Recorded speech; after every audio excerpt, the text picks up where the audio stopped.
Hey everyone. Hey everybody, so we are starting something really cool Yeah.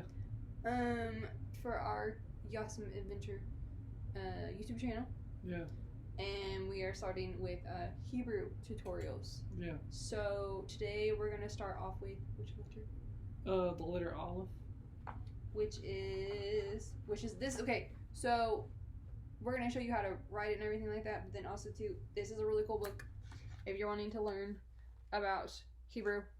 I highly recommend Hebrew words pictures because it's got a bunch of awesome things in it. Like this is like for the first one. So this is Alef,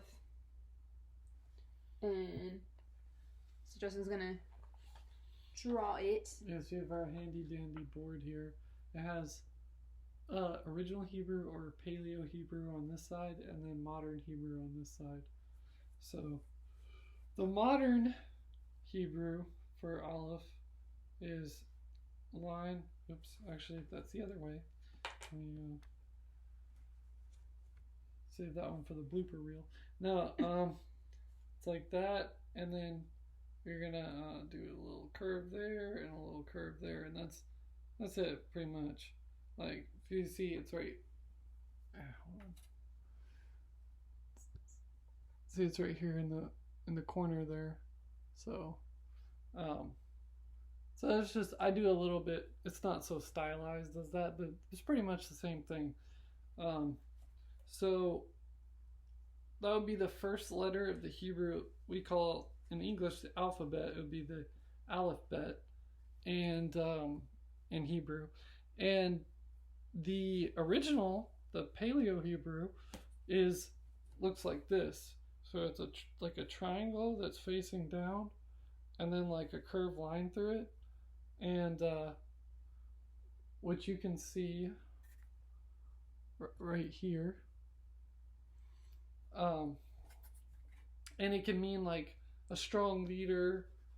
It can refer to the Father, Yahweh, and it can also refer to an ox. It kind of looks like an ox, like the triangle would, like if I redid it, like the triangle would be like the head, and then like that curved line, the ends of the curve would be like the horns of the ox.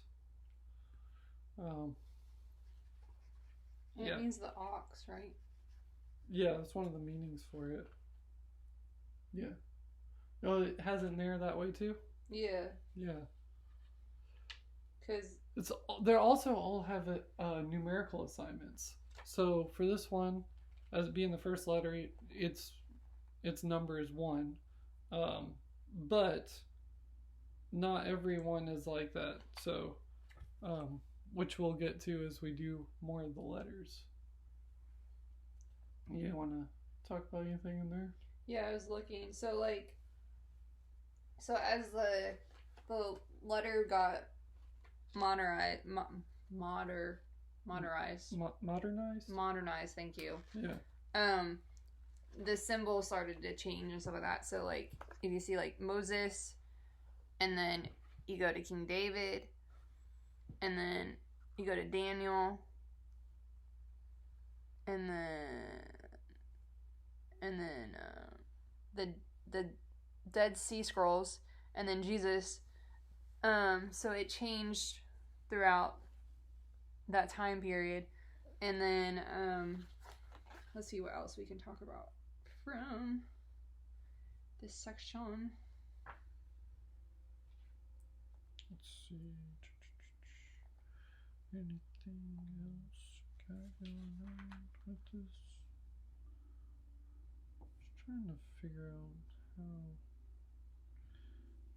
P and H would be. Oh yeah, so like even in this book, it shows like the earliest form of the letter. So it's actually in there. It's like right here. So that's really cool. Is that they've actually found evidence of what it looks like. So that's what's awesome about this book. And you've been learning Hebrew for how long? Like 3 years or something like that. Yeah. So like, if you're wanting to, like, as we're doing these tutorials, if you're wanting to learn how to like say stuff in Hebrew, Mm-hmm. Justin is really good at that, and Oh wow, I almost got it right. yeah. No, I was looking to see if how to actually write it out. Um, and I almost had. The only thing I did was I added the hey at the end instead of doing the ending version of the pay, which is like this. Okay, so this is actually how you would in Hebrew you would write the word Aleph. So you have the Aleph at the beginning, and then Hebrew doesn't have any vowels. I was They gonna say you might want to explain why you're pointing to this right here. They read from. Oh yes, and also it's written from right to left. So even though because the screen makes it look like it's left to I right. know, but you're just But having to say. But it's the other actually way. right to left. So because I wrote it right to left, it's just the screen. But which you can tell because the modern Hebrew is written this way. So they don't have any vowels. So instead, they use symbols below the letters to have the vowel sounds. So below the aleph, you have this little T looking thing, or you could use a line, and that's the sound for like what it would be our A. So that's the ah, and then you have the lamed with the sound for an E, which is three dots below it. Um, and then you have the what's called a instead of a regular pay, this is a final pay, um, because it's at the end of the word. So because there's two forms of it, which when we get to the pay, we'll talk about that. So yeah, so you have Aleph. There you go. And also, yes, the pay can be a P sound, or it can also create a like F type sound, like a sounds like an F instead of a P, because it's both a pay and a fay, depending on the word. So, yeah, and that's how you'd write it. And then, it's used in Hebrew words for all this page has like it says the different things. So one of them's father, which is what I was talking about earlier. Yeah. You can refer to Yahweh since He's our Father. Yeah. But also it can refer to an earthly father as well. And then God, fire, love, blessed, happy. It's because it's used in those words. So like you have Father in this case being Av or Ab. So Abba, that's where we get Abba from. You have El, which is God, like short for Elohim. You have fire, which is Esh, I think is yeah. You have love, which is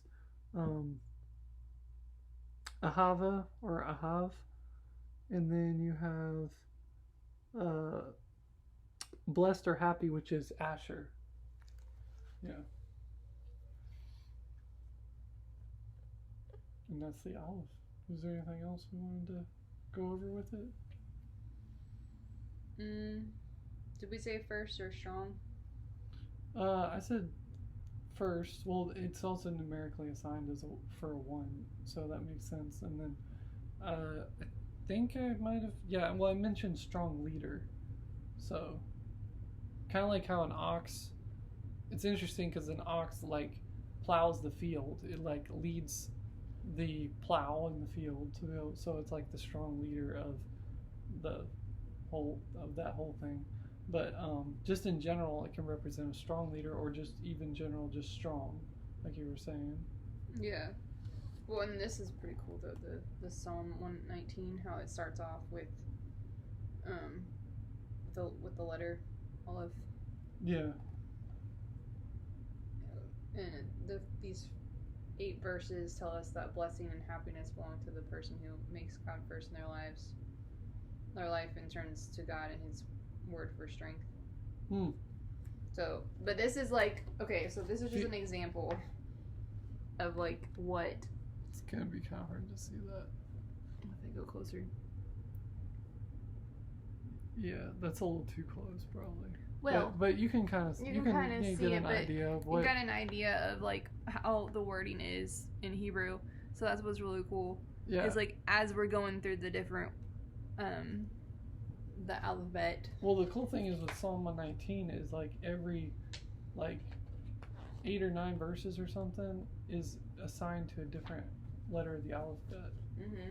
Like they revolve around the meaning behind that particular letter. Right. Which is really cool. Mm-hmm.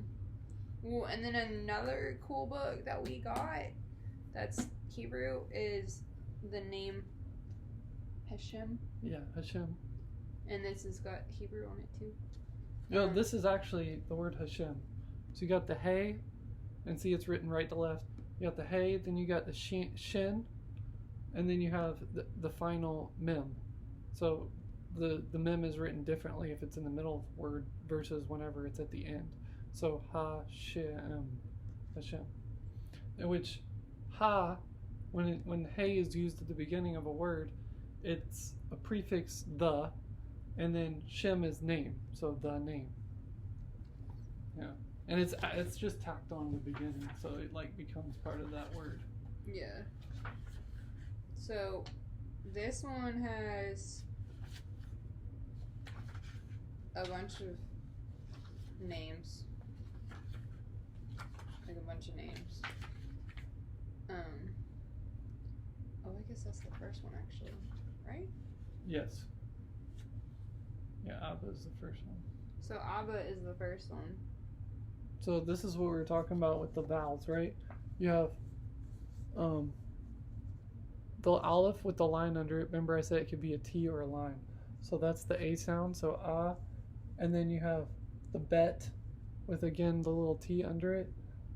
And if the dot is inside the Bet, it's going to be a B sound. If there's not a dot inside the Bet, it sounds like a V instead. So you have ah, ba. And then this is just your Aleph at the end. It doesn't need it because it's the end letter, so it's already gotten the vowel from the Bet. So to get the ah sound. So it's just, that's how that works. Yeah. So this one is based off of Mark 14:36. If you want to learn Hebrew outside of this, a good way to do it is Duolingo. That's what I've been doing for like, I don't know, my streak is up to 1,518 days straight of learning. Actually, I've been learning Hebrew, Japanese. I started off Spanish, then I switched over to Hebrew, now I'm learning Japanese.